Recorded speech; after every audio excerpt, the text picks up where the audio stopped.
Siapa mau bertumbuh jadi orang Kristen yang dewasa? Amin. Ya, sudah tahu menjadi anak-anak itu tidak enak. Amin. Ya, karena seorang bayi tidak biasa dalam kebenaran firman Tuhan dan tidak bisa mengambil janji firman Tuhan. Mari kita buka firman Tuhan di dalam Roma 5 ayat 17. Judul firman Tuhan hari ini adalah bagaimana menerima anugerah Tuhan yang berkelimpahan. Ada amin, saudara? Ya. Roma 5 ayat 17 mengatakan begini, saudara. Sebab jika oleh dosa satu orang, maut telah berkuasa oleh satu orang itu, maka lebih benar lagi mereka yang telah menerima kelimpahan kasih karunia dan anugerah kebenaran akan hidup dan berkuasa oleh karena satu orang itu, yaitu Yesus Kristus. Amin, saudara. Jadi saudara, kalau kita menjadi orang Kristen, siapa yang mau hidup? Nah, saudara, dibilang saudara, mereka akan hidup dan berkuasa. Ya, bahasa Inggrisnya reign, akan memerintah. Ya, di dalam Alkitab Inggrisnya, di dalam Amplified Bible dibilang gini, for if because one man trespass, because one man's trespass, lapse, offense, death reign through that one, must most surely those who receive God's overflowing grace, unmerited favor yang tidak berhak saudara terima tapi diberikan. Amin, saudara. Ya, yang tidak layak saudara terima, and the free gift of righteousness. Free, katakan free. Free gift of righteousness, putting them into right standing with himself, reign as kings in life through one man, Jesus Christ, the Messiah, the anointed one. Amin, saudara. Because of one man, karena satu orang yang telah berbuat dosa, kita semua menjadi pendosa. Ini sangat penting, saudara. Saudara tidak bisa memilih, saudara lahir dari pendosa. Sin was our nature. Dosa dulu adalah natural kita. Sebelum kita datang sama Tuhan. Jadi kalau saya ngomong, saudara harus mengerti antara saya ngomong antara sebelum dan sesudah. Amin, saudara. Ya. Antara sebelum mengenal Tuhan dan setelah mengenal Tuhan, kita di dua dunia, dua hukum yang berbeda. Kita semua sebelum mengenal Tuhan, kita adalah orang berdosa, kita adalah pendosa. Sifat natural kita adalah dosa. Saudara nggak bisa milih. Saudara nggak bisa hindar. Kenapa saudara ada pendosa? Karena satu orang. Betul? Ya. Karena satu orang. Kata kuncinya. Ya. Jadi saudara, sekarang kita menjadi benar. Kita menerima kelimpahan anugerah karena satu orang. Perhatikan firman Tuhan kalau saudara baca. Renungkan. Bukan karena kamu melayanin, bukan karena diurapi, bukan karena kamu hebat, bukan karena kamu berdoa 1 jam. Bukan. Has nothing to do with you. Nggak ada urusan sama kamu. Karena satu orang, yaitu Yesus Kristus. Amin, saudara. Jadi saudara, bagaimana sih caranya supaya saya menerima kelimpahan kasih karunia dan anugerah kebenaran? Dibilang saudara, bukan cuma saudara menerima kasih karunia dan anugerah kebenaran, saudara kelimpahan, overflow. Sampai tumpah keluar. Sampai saudara nggak cukup dan mengalir jadi orang lain, bagi orang lain. Sampai orang lain terpengaruh karena hidup saudara. Sampai orang lain bisa berubah karena melihat hidup saudara.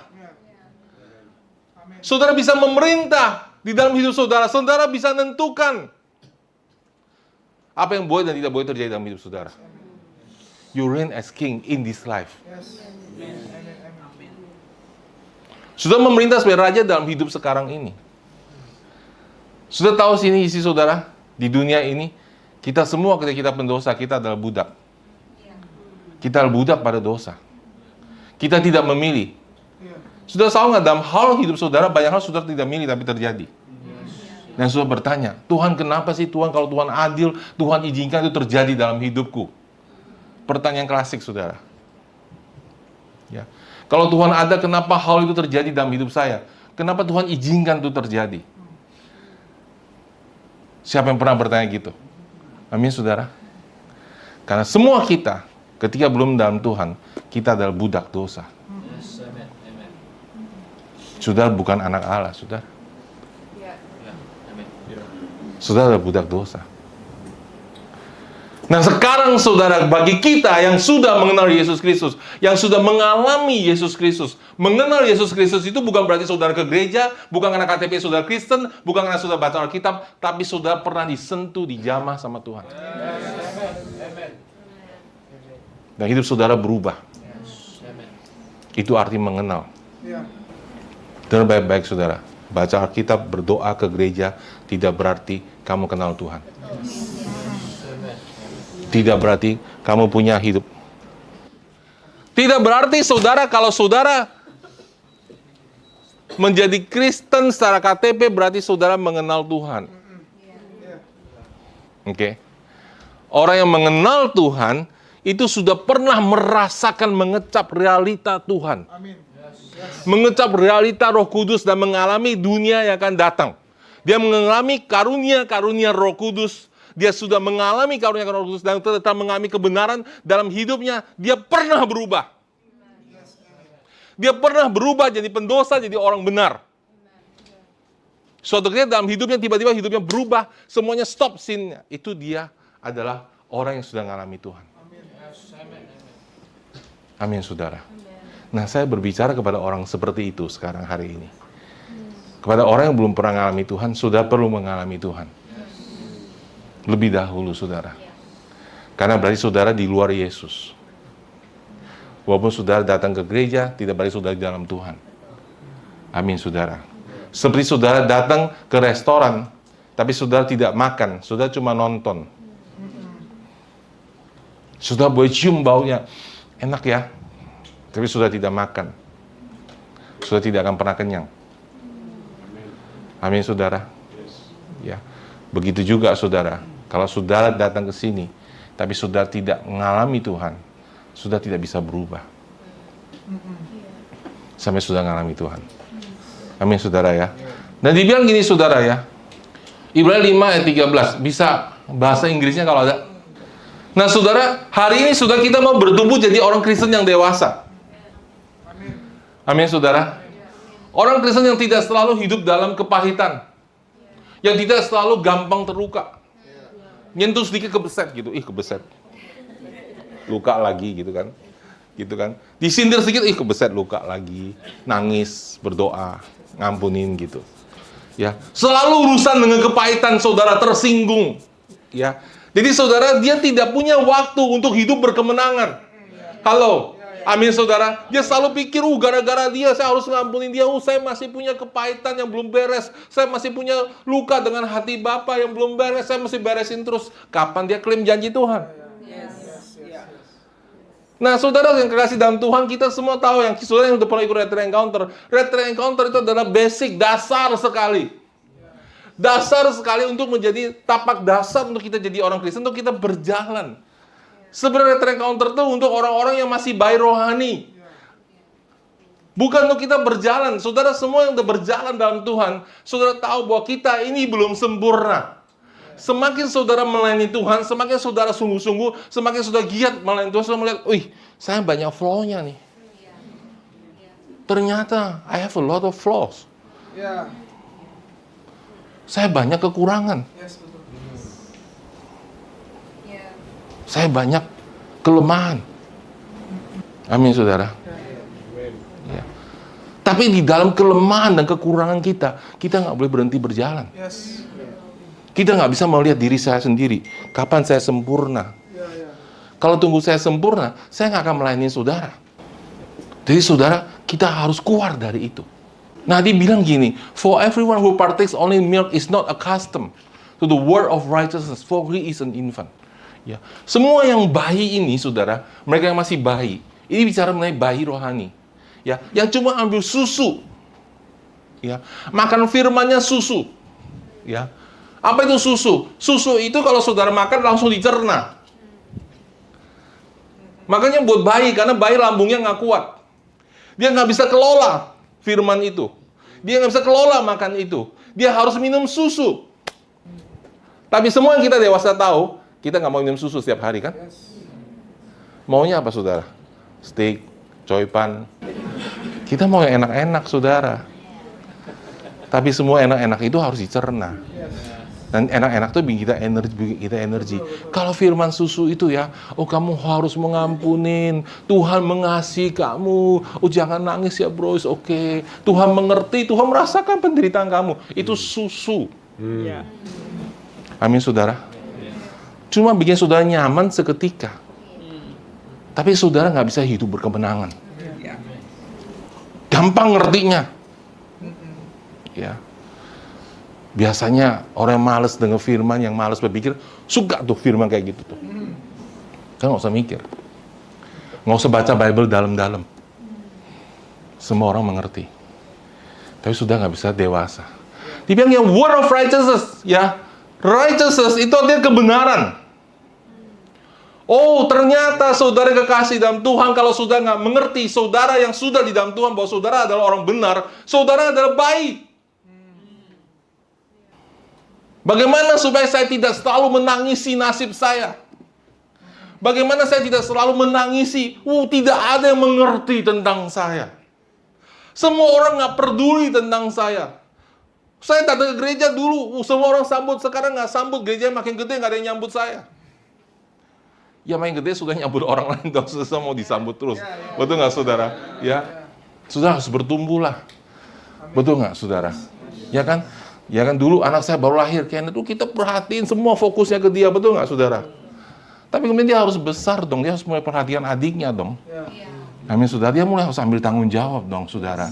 Jadi kalau saudara ke gereja mencari perhatian, kasih, kalau saudara udah setahun, 2 tahun, 3 tahun di gereja, itu salah. Dan kalau saudara masih hidup dari itu, saudara jangan bangga. Saudara kapan lawan iblisnya? Kapan saudara berkemenangan? Kapan saudara bisa menginjil, menghadapi orang baru? Amin, saudara. Ya. Jadi dibilang, mereka ini yang tidak terbiasa oleh firman kebenaran. Ya. Righteousness itu apa, saudara? Right standing. Di depan Tuhan tuh kita orang benar. Berdiri dan bilang, Tuhan, saya tidak berdosa, saya sempurna di dalam Engkau. Righteousness. Ya. Saudara, mereka yang mengerti firman tentang kebenaran saudara, mereka itulah yang akan hidup dan berkuasa. Orang benar seperti singa. Kalau saudara selalu berdoa, oh Tuhan ampuni dosa saya, saudara akan lemah. Ya. Tidak govern, tidak memerintah. Bukan lagi meminta, tapi memerintah. Ya. Saya suka kesaksian minggu lalu, tidak lagi bilang, Tuhan, biru-biru telah sembuhkan. Tapi bilang, saat ini dalam nama Yesus, biru Tuhan saya perintahkan sembuhkan dia. Govern. Memerintah. Untuk memerintah, saudara harus jadi singa. Untuk jadi singa, saudara harus ngerti tentang kebenaran. Saudara harus tahu saudara siapa dalam Tuhan. Kalau kamu nggak yakin, iblis pun tahu. Kalau kamu ngusir setan, iblis pun nggak mau pergi, saudara. Karena dia tahu saudara ini, oh itu anak kemarin tadi malam nangis sama saya, sekarang mau ngusir saya. Tadi malam saya cubit dikit dan nangis. Sekarang mau ngusir saya. Ya. Jadi apa itu saudara? Apa yang Yesus lakukan di atas kayu salib? 1 Yohanes 2 ayat 12. Aku menulis kepada kamu, hai anak-anak, sebab dosamu telah diampuni oleh karena namanya. Ya. Kalau saudara baca terus di 1 Yohanes ini, saudara dia tulis kepada 3 macam orang. Anak-anak, orang muda, dan bapak-bapak. Ini bukan bicara mengenai anak-anak saudara yang secara jasmani. Ini bicara anak-anak rohani. Halo, amin saudara. Dengar baik-baik saudara. Saudara dewasa atau tidak dewasa rohani tidak ditentukan oleh kebesaran fisik saudara, tidak ditentukan oleh kedewasaan fisik saudara, tidak ditentukan berapa lama saudara di dalam gereja. Saudara berapa tahun di dalam gereja tidak berarti saudara bapak rohani. Amin saudara. Kesenioran rohani tidak ditentukan oleh waktu, tapi ditentukan oleh pengalaman bersama Tuhan. Kalau saudara tidak pernah berjalan dengan Tuhan, saudara tidak pernah mengalami proses sama Tuhan, saudara nggak akan bertumbuh dewasa. Saudara bisa puluhan tahun di gereja, masih nggak ngerti apa-apa. Masih datang gereja on off. Masih gampang tersinggung. Saudara tahu deh, salah satu tanda kalau saudara anak, sudah baik, gampang sekali irritated. Saudara tahu anak saya waktu kecil, saudara tahu kalau saudara yang punya anak saudara, ya. Yang semua punya anak tahu, waktu di bawah 1 tahun itu sangat sensitif. Oh, kalau dia sakit panas, jangan main-main, saudara. Ya, jadi itu bisa mati dia, saudara. Ya, anak sakit panas itu bukan main, saudara. Ya, ini saya dulu kecil sakit panas, saudara. Tinggi. Ya, makanya giginya ini kuning, saudara, bukan karena rokok. Ya, bukan karena rokok, saudara, karena obat. Karena obat, gitu. Nah, orang tua saya bawa ke dokter, ke rumah sakit. Amandulnya dibuang waktu itu, zaman itu ya. Panasnya tinggi, saudara, 40. Dan itu bahaya sekali. Bisa putus sarafnya. Untuk bayi, saudara. Bisa cacat. Bayi itu sensitif, saudara. Ya. Sudah tahu, sudah bayi rohani, sudah sangat sensitif. Sangat mudah terluka. Sangat mudah kecewa. Karena kalau sudah bayi, itu peran manusia itu besar sekali dibanding peran Tuhan dalam hidup saudara. Sangat mudah. Ya. Dia bilang gini, aku menulis kepada kamu, hai anak-anak. Dia bilang nih, ya, bahasa Inggrisnya ini kepada bayi, sebab dosamu telah diampuni oleh karena namanya. Amin. Apa pergumulan ketika kita masih bayi rohani? Selalu dan selalu masalahnya adalah kita nggak tahu dan tidak yakin bahwa Allah mengasihi kita. Tidak yakin bahwa Allah telah mengampuni dosa kita. Selalu itu, saudara. Selalu our struggle itu with our identity. Maka yang pertama Tuhan jawab doamu, itu bukan masalah pergumulanmu, tapi your identity. Karena kalau kamu nggak punya identity, bagaimanapun kamu berdoa, kamu nggak punya power in your prayer. Karena kamu sendiri nggak akan yakin doa kamu, because you are not sure, sudah nggak yakin, sudah ada righteous before God, sudah orang benar depan Tuhan. You are not sure. Siapa yang pernah berdoa ragu-ragu? Saya pernah. Sudah pernah? Amin. Kita semua pernah. Ya, hari ini bilang Tuhan baik, besok bilang aduh Tuhan gimana? Sebentar bilang, oh Tuhan, terima kasih, saya percaya Tuhan sudah cukupi semua kebutuhan saya. Besok terus nangis lagi, Tuhan gimana? Sangat naik turun. Karena nggak tahu bahwa dosanya udah diampuni. Kuncinya saudara, saudara bisa menjadi dewasa. Saudara harus tahu dan tahu dan tahu dosamu udah diampuni. You have to be sure bahwa ketika kamu datang pada Tuhan, God is not condemning you. Tuhan tidak menuduh saudara. You have to be sure ketika kamu datang pada Tuhan, Dia see you as a righteous person. Yes, amen, amen. Sebagai orang benar. Ketika kamu datang pada Tuhan, Tuhan lihat kamu sebagai orang benar. Amin, saudara. Jadi saudara, 2 Korintus 5 ayat 21 mengatakan, ini dasar yang penting, saudara. 2 Korintus 5 ayat 21. Sudah harus mengerti ini, saudara. Ada banyak hal yang kita bisa bicarakan. Ada banyak hal yang Tuhan ingin sampaikan. Tuhan ingin menjawab masalah saudara, doa saudara. Tuhan mau ajar saudara, supaya saudara kita semua hidup berkemenangan. Banyak pertanyaan dalam hidup kita. Tapi masalahnya saudara, ketika fondasi tidak ada, firman apapun kalau dimasukkan ke hidup saudara, saudara akan goyah. Saudara ngerti nggak itu? Banyak orang yang bertobat mau tahu tentang akhir zaman, tentang kita wahyu gimana Tuhan Yesus nanti datang kembali. Percuma saudara. Saudara doa tidak doa, Tuhan Yesus akan datang kembali. Tuhan Yesus datang kembali nggak perlu doa saudara. Amin saudara. Tapi yang penting, yang paling penting dalam hidup kita adalah, saudara, Tuhan bisa bekerja di dalam saya dan melalui saya. Yes, amin. Itu adalah yang paling relevan buat kita. Amin. Percuma saudara bersaksi sama orang dunia, Yesus akan datang kembali, kalau hidup saudara nggak bisa menghadirkan kuasa dan realita Tuhan. Jadi saudara, ini fondasi. Kalau fondasi tidak kuat, kita nggak bisa bangun di atas. Saya rindu sekali saudara berbicara tentang karunia rohani, tentang bergerak dalam roh. Tapi semua itu tidak bisa ketika saudara tidak punya fondasi. Saudara gemeter nanti. Iblis nuduh saudara sudah gemeter, bingung. Akhirnya kita harus bangun fondasi lagi. Amin. Jadi saudara perhatikan baik-baik apa yang disampaikan. Ya, karena sebenarnya setiap minggu firman itu menjawab masalah kita. Firman tentang identitas itu menjawab semua masalah hidup kita. Fondasi untuk hidup kita.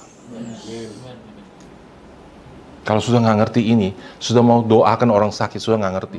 Karena semua dasarnya ini sudah, kalau sudah bukan orang benar, sudah nggak bisa doain orang sakit, sudah nggak bisa ngusir setan, nggak ada hak saudara untuk Tuhan jawab doa saudara. Apa hak saudara untuk dipimpin oleh roh? Nggak ada. Saudara harus orang benar dulu. Karena kita tahu Allah tidak menjawab doa orang berdosa, Allah menjawab doa orang benar. Amin. Amin. Yes. Halo? Let's get straight to the point. Tuhan tidak menjawab doa orang berdosa, Tuhan menjawab doa orang benar. Kamu mesti yakin dulu. Lu mesti yakin dulu, orang benar apa orang berdosa nih? Jangan tengah-tengah, no gray area nih. Jangan bingung. Amin, saudara. Jadi saudara dikatakan dia, yaitu Yesus yang tidak mengenal dosa. Wow, powerful, saudara. This word is powerful. Ya. Benar-benar kekudusannya itu powerful. Dibilang ini bukan tidak berbuat dosa loh. He know no sins. Nggak kenal.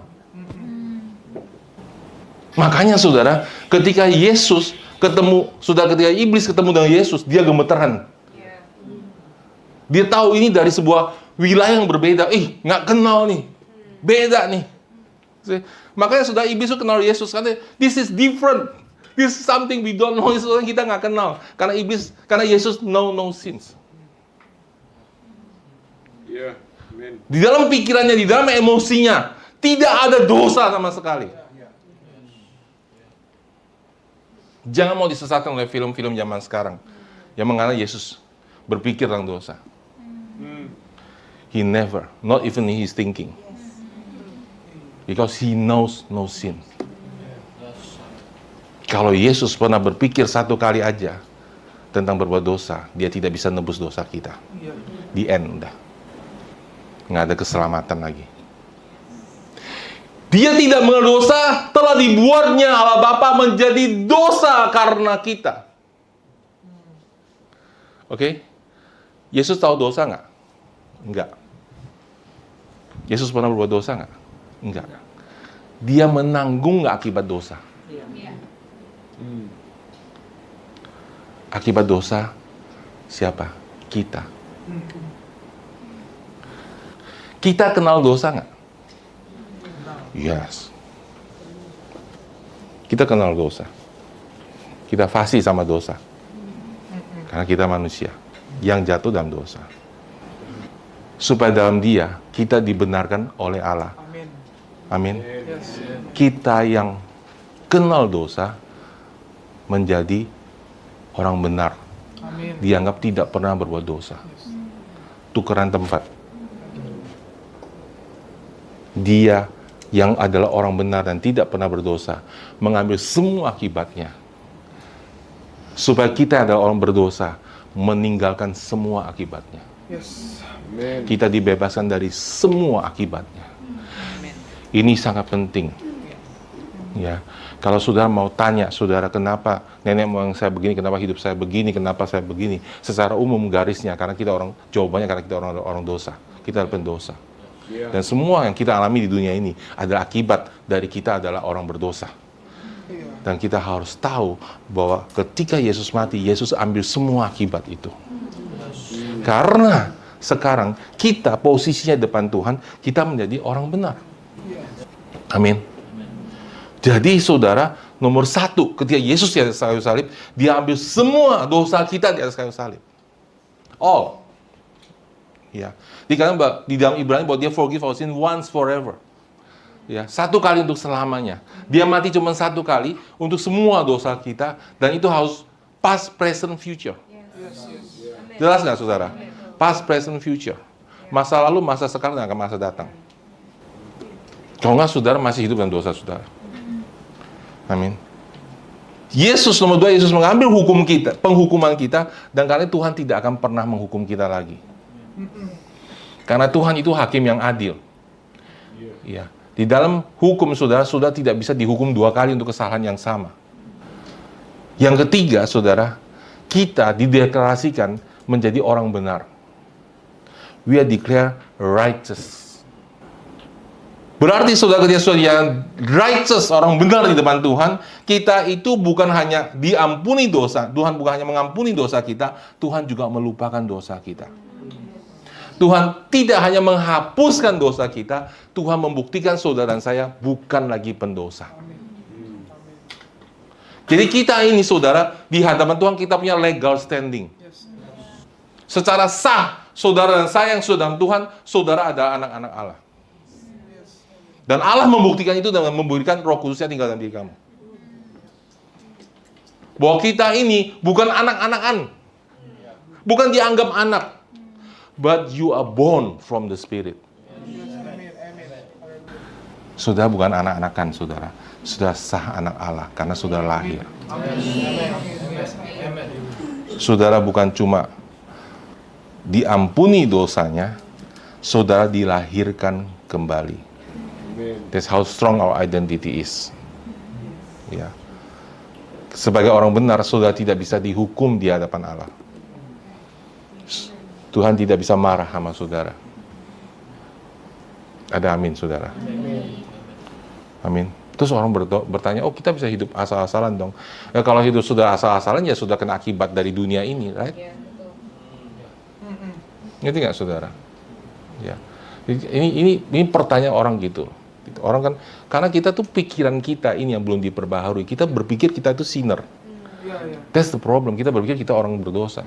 Terus kita selalu bertanya, kita bisa hidup asal-asalan dong? Ya kalau saudara di depan hujan-hujannya, sudah pasti masuk angin, saudara sakit. Nangkep nggak, saudara? Kalau sudah kerja asal-asalan, saudara pasti dipecat. Jangan bilang itu pembentukan karakter dari Allah. Bertobat, bro. Lu kerja males, datang telat. Mogok iya. Ya dipecatlah, skill nggak ada. Dipecatlah. Kalau saya melukai dia, kemudian saya minta ampun, belum tentu diampunin saya. Allah bisa ngampunin saya. Human belum tentu. Akibatnya, secara relationship saya punya problem. Iya. Nangkep nggak sih, saudara? Nangkep. Ya. Tapi secara hubungan saudara dengan Allah, itu has no problem. Amin, saudara. Jadi secara manusia kita ada efeknya. Tapi saudara, anugerah Tuhan itu tetap. Ini saya kasih contoh. Ya. Ini kejadian beneran, saudara. Ini orang ngawur banget hidupnya, saudara. Ya. Dibantu, ditolong. Ya. Pindah kerja, saudara. Seenak dia, saudara. Berhenti seenaknya.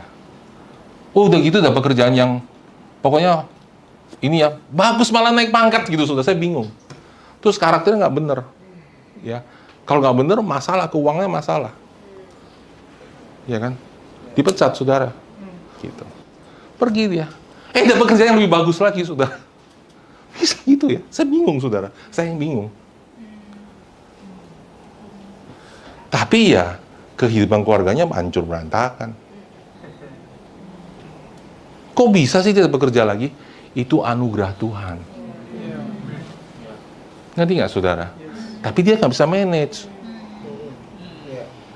Terus orang Kristen yang tidak dewasa, puji Tuhan dapat anugerah, Tuhan baik. Ya Tuhan sih baik. Ya kan? Lunya mesti tahu gimana cara kebaikan Tuhan itu dipakai. Jangan dodol. Jatuh di lubang yang sama melulu. Ngerti ya bedanya antara anugerah Tuhan sama kita tuh hidup bijaksana. Tuhan tuh kasih anugerah terus. Nah, memang dalam hidup kita ketika kita bikin salah itu banyak efek, tapi Tuhan tuh mau nolong.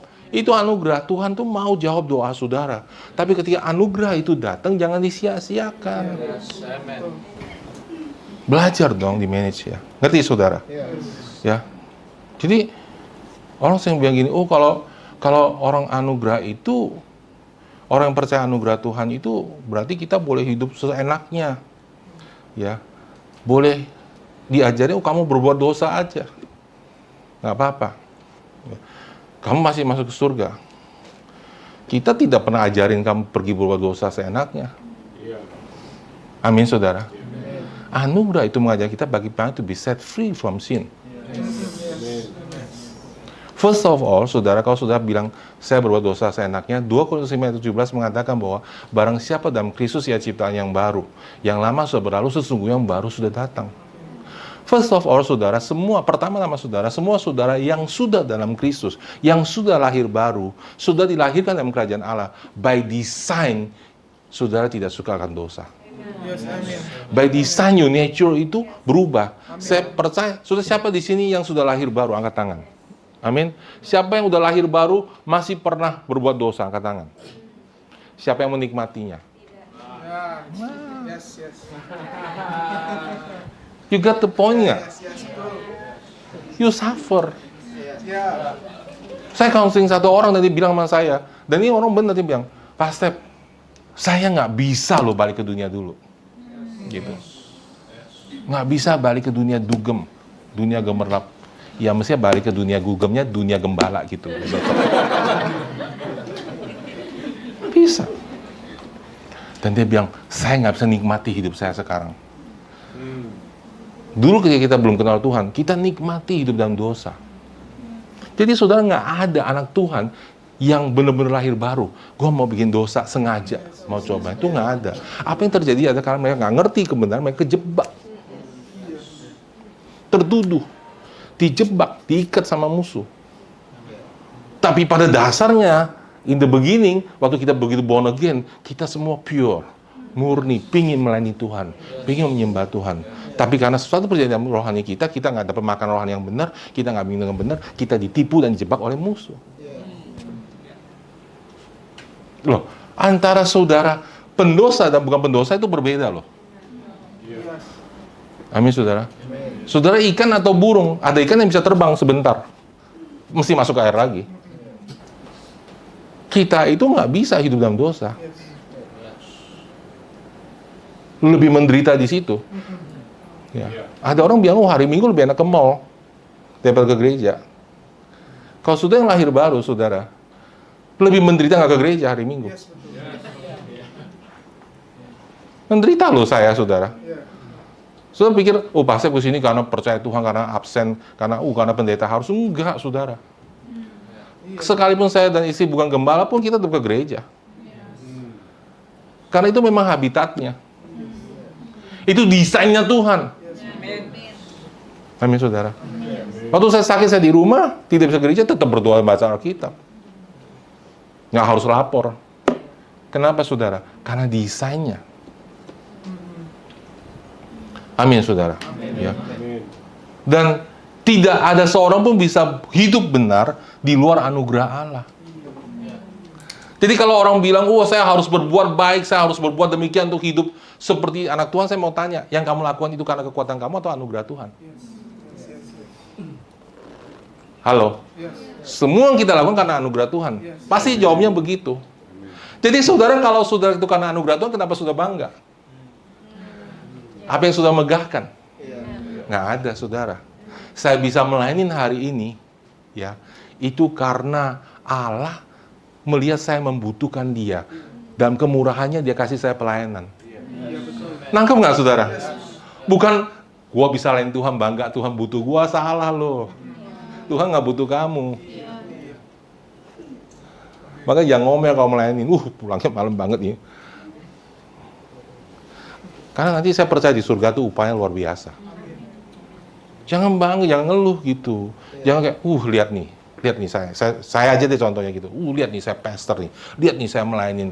Kemarin melayanin sama Oma, hari ini melayanin lagi. Tuhan lihat betapa besar pelayanan saya. Sebenarnya Tuhan tuh kasihan sama kita tuh nganggur. Tahu nggak? Loh, baca Alkitab, Tuhan berjalan lihat satu orang nganggur. Nganggurnya nganggur rohani. Secara rohani itu saudara nggak menghasilkan apapun untuk kekekalan. Jadi Tuhan kasihan. Tuhan lihat Valen kasihan, lihat adik kasihan. Tuhan kasihan sama kita. Amin, saudara. Kasihan nih. Jadi saudara, kita dikasih kesempatan melayani Dia supaya kita dapat bagian dalam kekekalannya. Jadi kalau saya hari ini bisa berdiri di depan sini, itu karena anugerah Tuhan. Bukan karena saya kuat melayanin, bukan karena perbuatan baik saya. Amin, saudara. Karena pemberian Allah, sehingga saya bisa melayanin. Nggak usah sosokan, lihat nih saya urapannya hebat. Itu pemberian Allah. Karena Tuhan tahu saya ini miskin, saya nggak punya apa-apa. Saya ini nggak mampu apa-apa. Makanya Tuhan kasih anugerah, kemurahan. Demikian pula setiap hidup kita. Nggak usah dibanggain. Amin. Nggak usah banggain, kamu berbuatnya kurang banyak dibanding saya. Kalau itu semua pemberian Allah, mengapa kita sombong? Alkitab bilang. Nomor 3, di bawah hukum Taurat tidak seorang pun benar.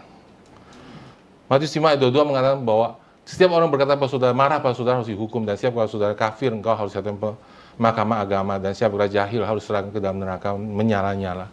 Kata aslinya, barang siapa berkata sama saudaranya, bodoh, empty head. Jadi kita pernah nggak marah sama orang? Pernah. Kenapa Yesus ngomong gini? Hukum Taurat itu baik untuk membawa kita kepada Yesus Kristus.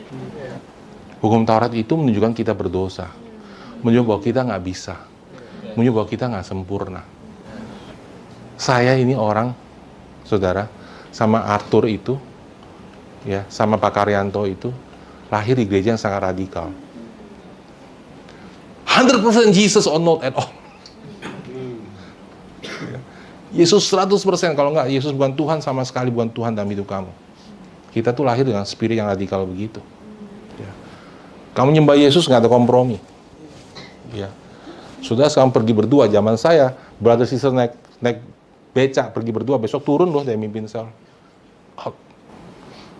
Dulu saya kalau telat KKA, saudara, cuma 1 menit nggak sampai, saudara, kunci pintunya. 2 pagi kunci pintunya. Kalau telat, nggak ada bisa masuk. Dan nggak ada yang kepahitan. Anehnya nggak ada yang kepahitan, saudara. Karena the fire of God is so big. Urapan dan api Tuhan itu begitu besar sampai kita semua bilang, yes, ini dia. Jadi sudah jangan bilang saya ini nggak percaya hukum Taurat. Saya paling percaya dan paling tahu. Kalau dibilang perbuatan, kita berbuat lebih banyak dari saudara-saudara waktu muda. Kita ini gila punya ikut Tuhan. Ya. Kita tuh duduk di pinggir sang kampus, orang kita tarik, sini. Kita bicara 3 menit aja, habis itu 1 jam kita injilin. Nggak ada pacaran, saudara. Nggak tergoda pacaran. Serius satu gereja begitu. 100% buat Yesus. Nggak ada yang nggak kasih perpuluhan. Nggak ada tuh, saudara. Tapi kemudian, karena justru kalau kita benar-benar melakukan hukum Tuhan, kita makin sadar kita nggak mampu. Tiba-tiba mulai saya sadar, mateng nih saya. Nggak bisa 100% nih. Bisa bikin salah saya. Bingung, saudara. Jadi kalau orang benar-benar melakukan hukum Taurat, justru dia ngerti bahwa dia nggak bisa diselamatkan. Kecuali dia kompromi. Ya udahlah, yang ini dilanggar nggak apa-apa, itu nggak boleh dilanggar. Tapi kalau orang benar-benar percaya hukum Taurat, itu nggak mungkin. Dia pasti bilang, saya perlu anugerah. Makanya Paulus bilang, bahwa kita ini yang percaya anugerah justru paling percaya hukum Taurat. Karena kita percaya hukum Taurat 100%. Jadi kalau salah 0,0% out. Dan di bawah hukum, saya mau tanya di sini, siapa yang tidak pernah berbuat dosa lagi setelah terima Yesus? Nggak ada. Nggak ada. Makanya kita percaya anugerah, karena anugerah lah kita baru bisa hidup benar. Karena anugerah kita baru bisa hukum kudus. Amin, saudara. Kita bukan bilang kamu keluar sana bikin dosa, bukan.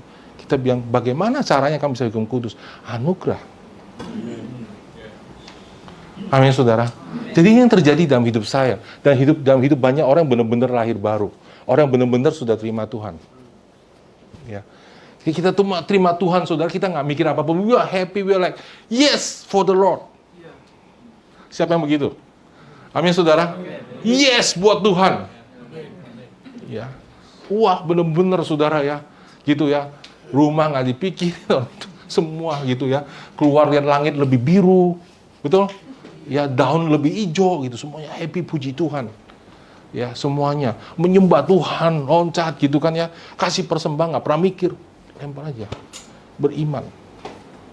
Ya. Dan kemudian kita somehow kita jatuh. Kita make mistake. Ya. Kita bikin salah. Saudara nge-flow in the spirit, tiba-tiba berhenti flow-nya gitu. Pernah nggak sih? Ngerti ya? Saudara ngerti ya? Saudara udah nge-flow in the spirit kayaknya. Semuanya ngeroh banget gitu. Pokoknya enak banget ngalir. Tiba-tiba gara-gara tadi malam nonton bola nggak tidur. Right? Atau gara-gara lupa baca Alkitab 1 kali. Atau pokoknya anything, terus tiba-tiba plak gitu berhenti gitu. Flow-nya. Jadi susah banget masuk hadirat Tuhan. Kita sibuk. Gimana caranya kembaliin hilang flow-nya? Ngerti ya? Nah, itu di sini banyak orang yang baru lahir baru, kemudian jatuh dan nggak bisa bangkit lagi. Terus lebih parah. Berbuat dosa, dosa makin parah lagi. Udah tanggung deh, udah. Gue munafik nih, nggak usah deh ke gereja. Lu jangan ke gereja, belum berdoa lo. Hidup lu emang kayak gitu, lu mau bersaksi nginjil. Pernah dengar suara kayak gitu? And then, kita kembali kepada hukum. Hukum itu bukan cuma 10 perintah Allah. Hukum itu anything you do to make yourself right before God. Jadi hukum itu adalah apapun yang kamu lakukan supaya kamu jadi benar depan Tuhan. Jadi kita berusaha kan, doa lebih. Bagi yang kuat dan lebih radikal. Dan lebih tahan tidak makan. Puasa lebih. Baca Alkitab lebih. Nyanyi coba lebih kenceng, menari lebih kenceng. Gitu. Saya tetap radikal dalam Tuhan. Tapi nggak bisa berhenti dari dosanya. Hadirat Tuhan nggak kembali dalam hidupnya. Sudah ngerti nggak sih maksud saya? Sudah pernah ngalami nggak sih? Jangan pernah balik. Kemudian kita mulai putus asa. Beberapa di dalam gereja tetap bertahan, tapi ya gitu aja.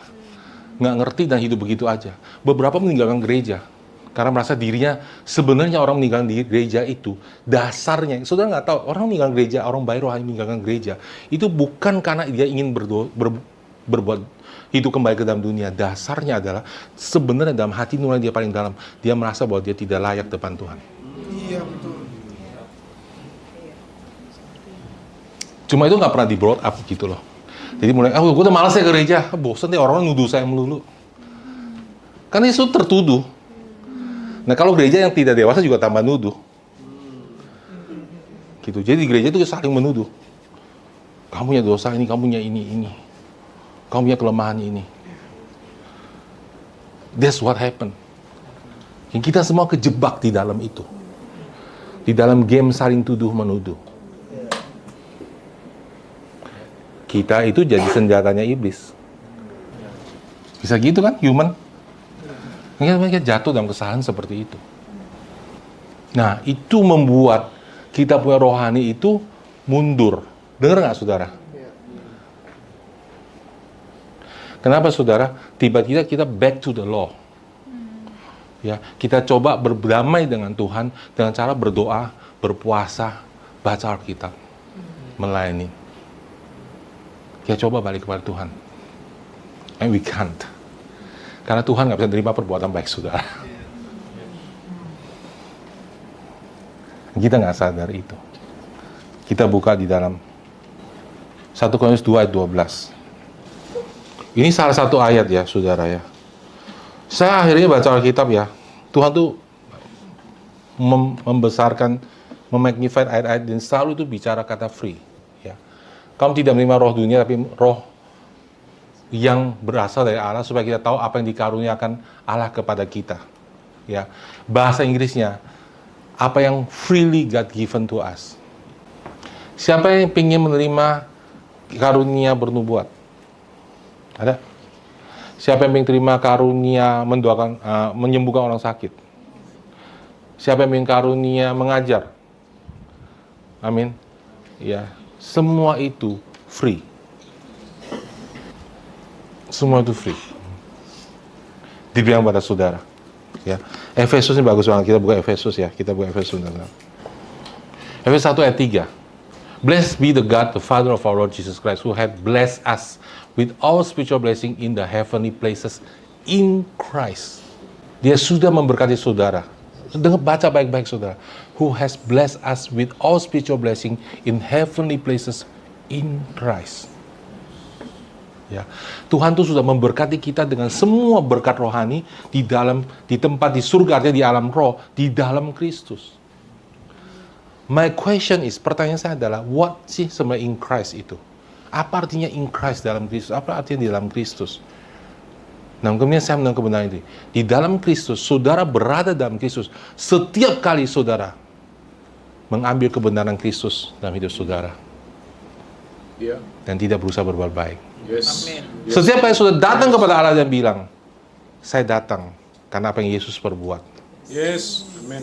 You are in Christ. Setiap kali saudara datang pada Tuhan, setiap kali sudah berdoa, dan saya temukan dalam hidup saya, setiap kali, sudah tahu, saya tadi bilang flow-nya tiba keputus, gitu.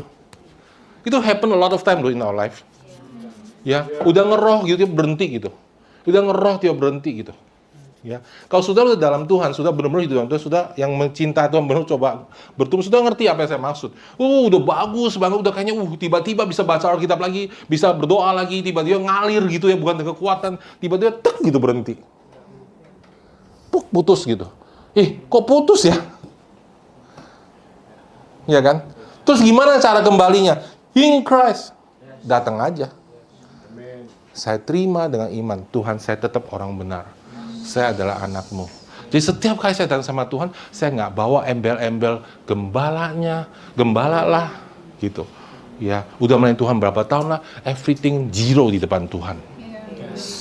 Saya zeroin saya. Ya, oke? Zero usaha saya, tidak ada yang bisa saya bawa untuk dibanggakan di dalam Tuhan. Oke, ngerti saudara? Dan saya bilang, saya datang kepada engkau karena Yesus telah mati buat saya. Dan saya terima anugerah kebenaran itu. Then I'm in Christ. Ini pikiran ini pasti bergumul nih. Ya, kenapa nih? Saya masuk rumah sakit nih saya dulu ya. Ini sakit apa? Ini salah apa? Ini bergumul terus. Terus berusaha. Zeroin semua. Mungkin saya nggak ngerti, tapi saya anak kamu. Tidak pernah berubah.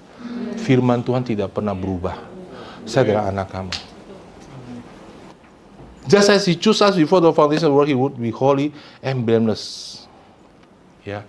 Jadi sebagaimana Dia telah memilih kita sebelum dasar dunia, sebelum dunia Tuhan ciptakan dunia. Ada amin, saudara? Ya. Saya ada sebuah pertanyaan bagus sekali. Sebelum dunia diciptakan, saudara ada di mana? Saudara tahu saudara di mana sebelum dunia dijadikan? Saudara ada di pikiran dan hatinya Tuhan. Amen. That's how much He love us. Begitu Dia mengasihi kita. Amin. Sudah ada. Sebelum diciptakan, dengar baik-baik saudara. Sebelum Allah berpikir tentang dunia ini, Dia berpikir tentang kamu dulu. Jangan kebalik. Ada amin, saudara. Amen. Sebelum Dia ciptakan dunia, Dia pikir tentang Renat dulu, tentang Adit dulu, ya, tentang Valen dulu. Ya, tentang Billy Monique, tentang Sian, tentang Joseph Justin, ya, tentang Karyanto, tentang Rona, tentang Vincent. Dia pikirin semua, tentang Mary, dia pikirin semua. Terus Dia bikin sebuah tempat buat kita. Nangkep nggak, saudara? Jadi kita dulu yang dipikirin, bukan dunia ini dulu. Dunianya kosong ya, gua perlu isi, taruh Valen. Ya. Kolamnya kosong, perlu beli koki. Nggak gitu. Saya punya anak, butuh tempat sekarang. Itu cara pikir Tuhan. Jadi saudara dulu yang dipikirin. Lalu saudara ditaruh di zaman ini. Ya kan? Wah, Billy cocoknya di zaman ini nih. Biar ketemu Valen, ketemu Pastep, di Serpong. Diatur. Jadi kita tuh nggak ada yang kebetulan. Before the Father, supaya kita itu kudus, without blame before Him, in love. Jadi saudara tentukan, saudara bisa hidup kudus itu bukan karena kekuatan saudara, karena pemberian Allah. Amen. Saudara hidup kudus itu karena kasih karunia Allah dalam hidup saudara yang melimpah. Amin, saudara. Amen. Jadi kekudusan itu pemberian. Kekudusan itu bukan hasil usaha. Amen. Kekudusan itu pemberian, dan kita harus menerima pemberian itu. Jangan berjuang. Semakin sudah berjuang, semakin nggak bisa. Amin, saudara. Before I'm in love, ya. Terus, ya. Having predestined us, udah ditentukan dulu. unto the adoption of children by Jesus Christ to himself, according to the good pleasure of his will. Jadi saudara, semuanya karena anugerah. Amin saudara. Dia sudah rela mengasihi saudara dan mau mengasihi saudara. From our part, dari hati kita itu kita harus menerima. Amin. Salahnya kita berjuang dengan kekuatan sendiri. Justin, anak saya, dia tidak akan pernah berjuang untuk jadi anak saya. Dia nggak bisa lebih anak daripada sekarang. Dari bayi dia sudah anak. Sampai sekarang anak. Beda waktu bayi dia nggak ngerti hak dia. Jadi sudah dari waktu bayi rohani Allah udah mengasihi saudara. Beda sudah nggak ngerti aja. Dan hari ini saya mau sudah mengerti. Jadi saudara, Allah mau memberkati saudara, Allah mau menyembuhkan saudara, Allah mau bekerja melalui hidup saudara, karena dia berkenan sama saudara, dia sudah memilih engkau. Sudah ditentukan untuk jadi lebih dari pemenang. Jangan bergumul untuk itu. Destiny nggak perlu dipergumulkan. Listen, dengar baik-baik. Jangan bersaing sama orang lain, jangan bilang, dia lebih baik, aku akan buktikan lebih baik dari kamu. Salah, saudara.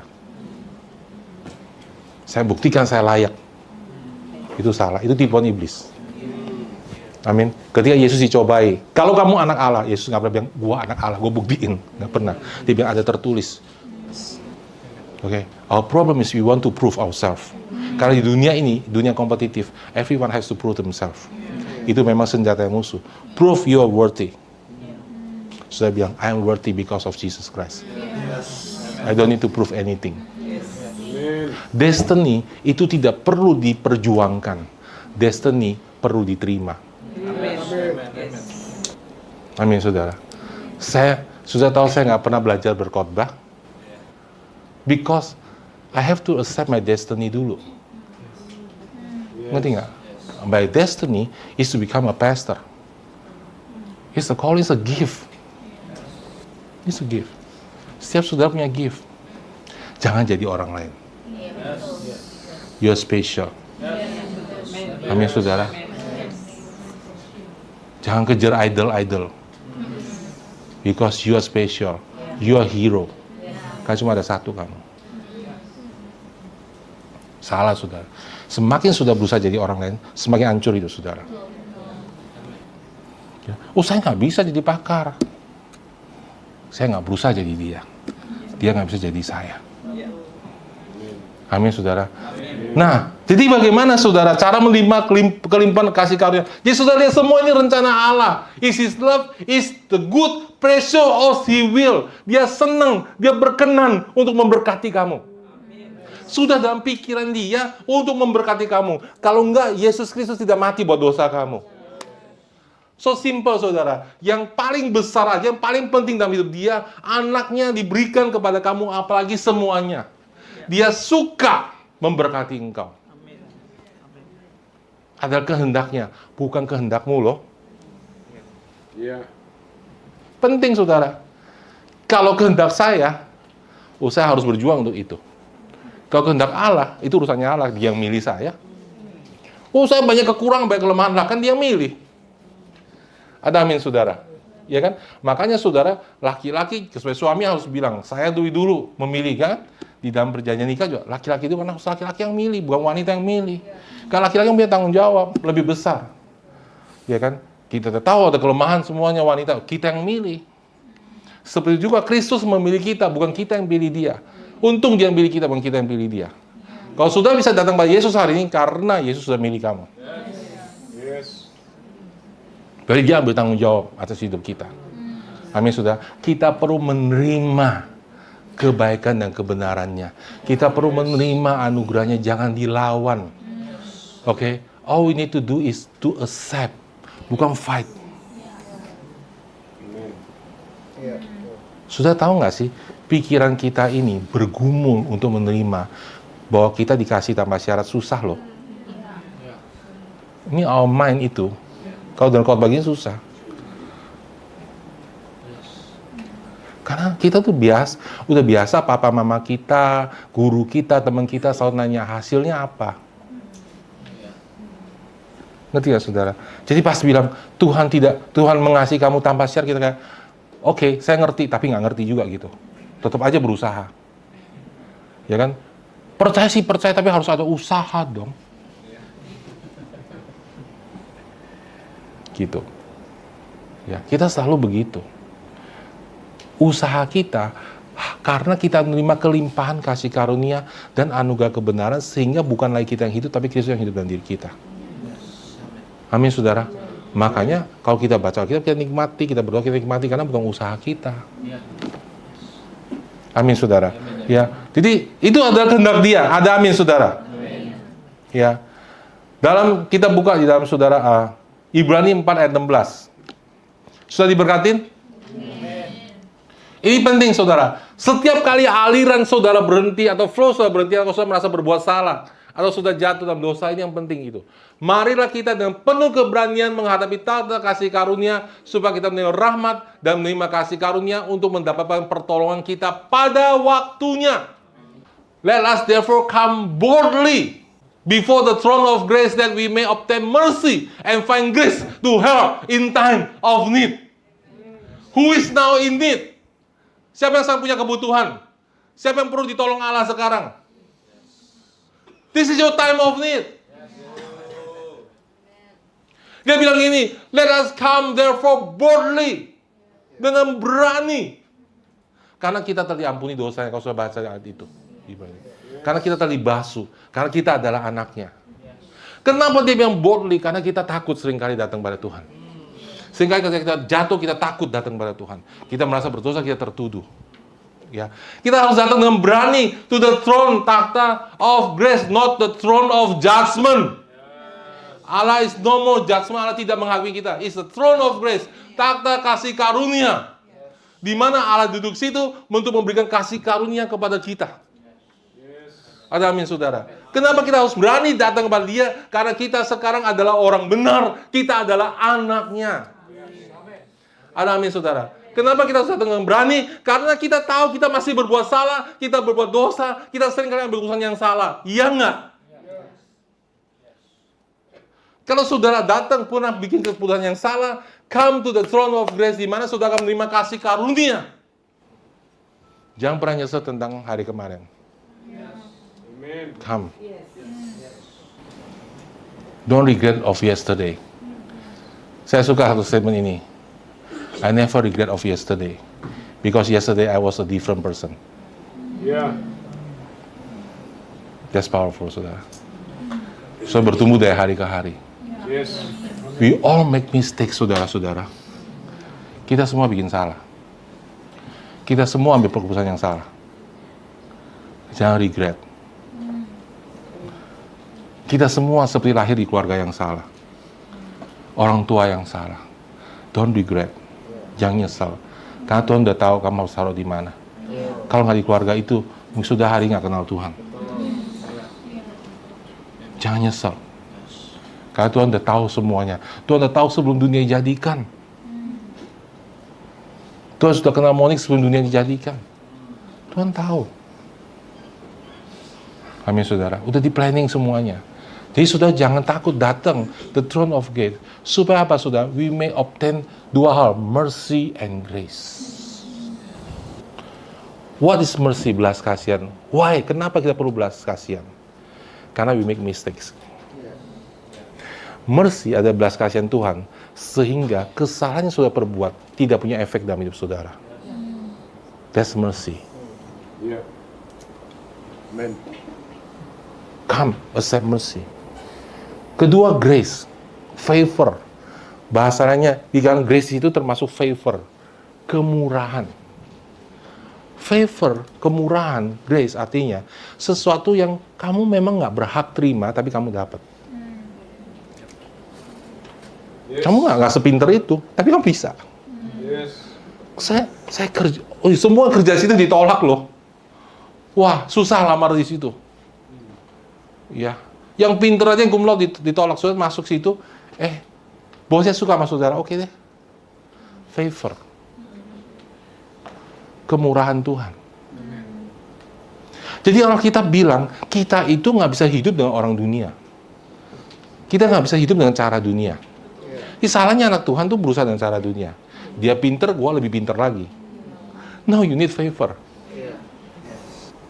Amin, saudara. Amen. Kita perlu kemurahan. Ya. Oh, orang lain mulai gereja di Serang susah. Saya Busian bisa tuh. Karena favor. Yes. Kemurahan Tuhan.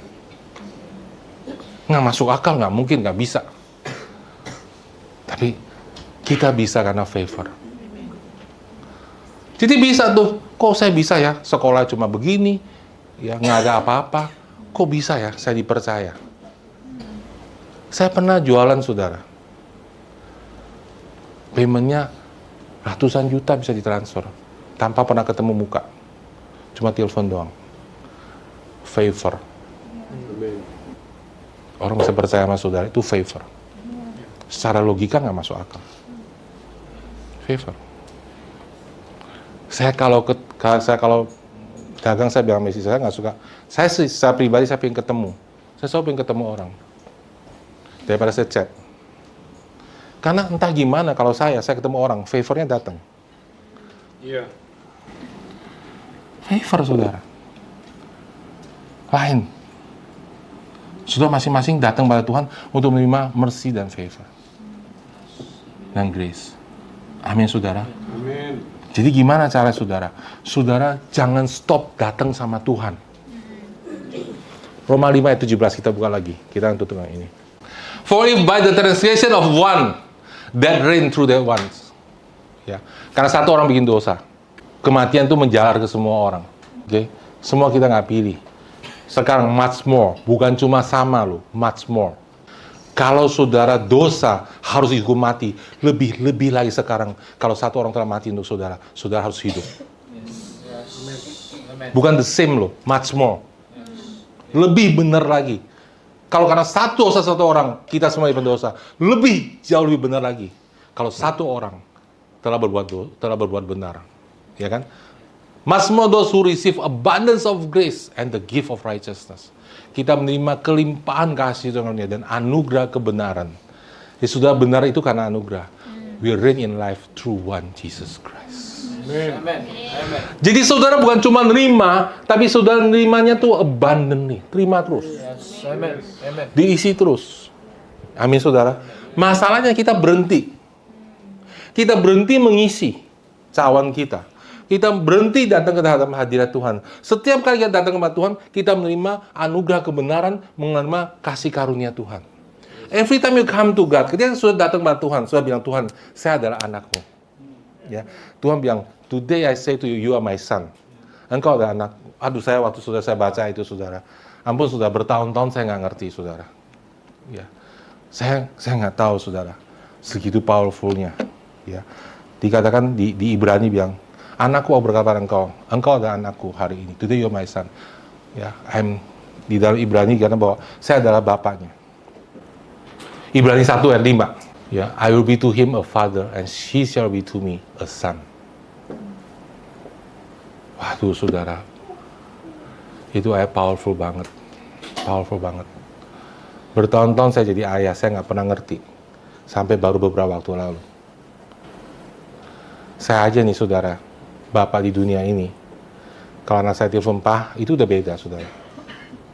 Tapi kalau Jasmine telepon Pak, nggak ada makan, kalang kabut saya, saudara. Mikirin saya tentang makanan. Bayangin kita tuh sama bapak tuh anak loh. Powerful banget loh. Maka iblis berusaha merusak hati bapak, saudara. Supaya sudah susah dapat gambaran Allah. Dan karena hati bapak saya rusak, saya susah dapat ngerti papa tuh kayak apa. Dan waktu saya ngeliat, you are a son, I am your father. Waduh, powerful banget, saudara.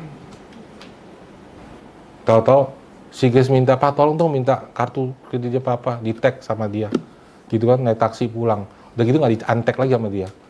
Wih, kok tuh rajin naik taksi? Oh, papanya yang bayarin.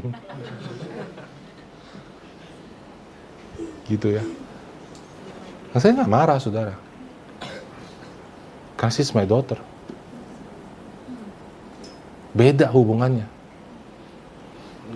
Waktu saya ngerti ini ya, saya baru ngerti kenapa Yesus bilang Bapa lebih besar pada aku. When you know God as a father, it's bigger than you know God as your lover. Kalau kamu kenal Allah sebagai Bapa, itu lebih besar daripada kamu kenal dia sebagai kekasih. Waktu kamu ngerti dia itu Bapa, sudah berdoa, itu langsung sudah doanya. Powerful banget. Powerful banget, saudara. Itu membuat hati saya tenang, saudara. Depan Tuhan. Amin. Dan kita jangan berhenti menerima that grace. Amin, saudara. Kita suka berhenti, saudara. Terima sampai overflow. Ya. Datang sama Tuhan. Tuhan, saya ini percaya Engkau mengasihi saya. Engkau sudah bilang Kau mati buat dosa saya. Datang pada dia, terima overflow. Nanti saudara, the overflow of grace, kelebihan kasih karunia itu membuat saudara itu kudus dengan sendirinya. Ada amin, saudara. Saudara nggak perlu berusaha, saudara tiba-tiba enak aja sama dosa sendiri. Yes. Ya. Tiba-tiba saudara punya jati diri itu semakin kuat kayak saudara, saya nggak mau, ini bukan saya. Saudara makin nggak bisa gitu loh. Ya, bukan tidak mau lagi berbuat dosa, nggak bisa. Kayak, makan ini nggak cocok nih, nggak bisa, muntah langsung. Gitu. Ya, karena kelebihan, karena kepenuhan kasih karunia dan anugerah kebenaran dalam hidup saudara akan merubah hidup kamu sekali untuk selamanya. Ada amin, saudara. Ya, dan dengan menerima kasih karunia dan anugerah kebenaran saudara, kita bisa bertumbuh. Ada amin, saudara. Ya, ini firman yang sangat penting buat saudara. Kalau sudah tahu saudara orang benar, kemudian kita baru bisa melangkah ke yang berikutnya. Amin, saudara.